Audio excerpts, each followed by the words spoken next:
জীৱন হাৰেৰ পৃষ্ঠা। মনত আছেনে তোৰ আমাৰ অতীত পৃষ্ঠাৰ শাৰীবোৰ? বিষয়বোৰ খুব জটিল। পিছে পাতবোৰ লুটিয়াই মনত পৰিল সিদিনাৰ কথাটো। তোৰ বাৰু মনত আছে? মহানগৰৰ প্ৰতি শাৰীৰ দফাবোৰত যি সোঁৱৰাইছিল এটি এটি জীৱনৰ স্তম্ভলেখ।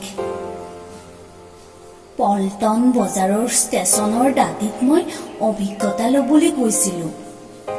হেনো তিক্ততা নামৰ পৃষ্ঠাৰ ২ নং শাৰীৰ দফাটোত উল্লেখ আছিলে। পিছে প্লাষ্টিক টনা টংবোৰ এটি এটি জীৱন পৃষ্ঠাত কোনো নতুন তথ্য নাই। বিষয় একেই, ভগ্নাংশৱশেষ জীৱন পৃষ্ঠা। তাত কিন্তু এটি নতুন শিৰোনাম আছে, এডাল এডাল মৰমৰ প্ৰীতিৰেখা।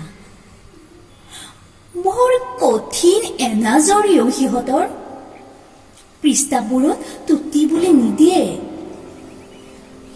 আমাৰ পৃষ্ঠাবোৰ সিহঁতৰ তুলনাত মূল্যহীন। আমাৰ আজিৰ এই অট্টালিকাই বৰ কোলাহল কৰে। আমাৰ পাথৰ মাছ পৃষ্ঠাৰ শাৰীটোত উল্লেখিত এটি বাক্য, ধনেই জীৱনৰ প্ৰতিটো বিষয়ৰ সমাধান।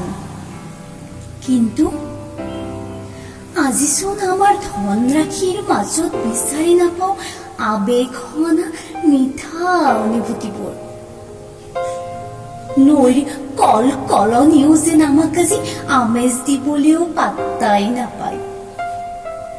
এই জীৱন পৃষ্ঠাটোত যেন আমিয়ে স্ৰষ্টা, আমিয়ে দাতা।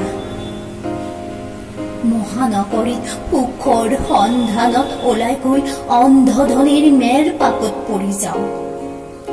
আমাৰ মাজত আজি নিজক জুখিবলৈও এক ছেকেণ্ড বিৰতি নাই।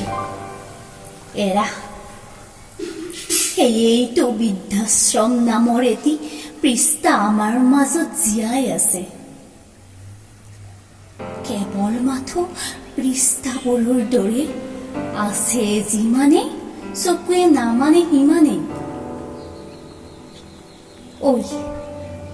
দিনবোৰ যেন উকলি আজি পৰিচয় দিবলৈ পাহৰিছো।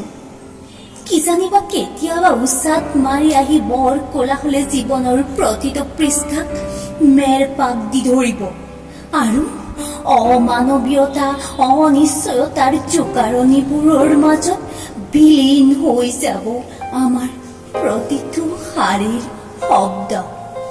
ধন্যবাদ।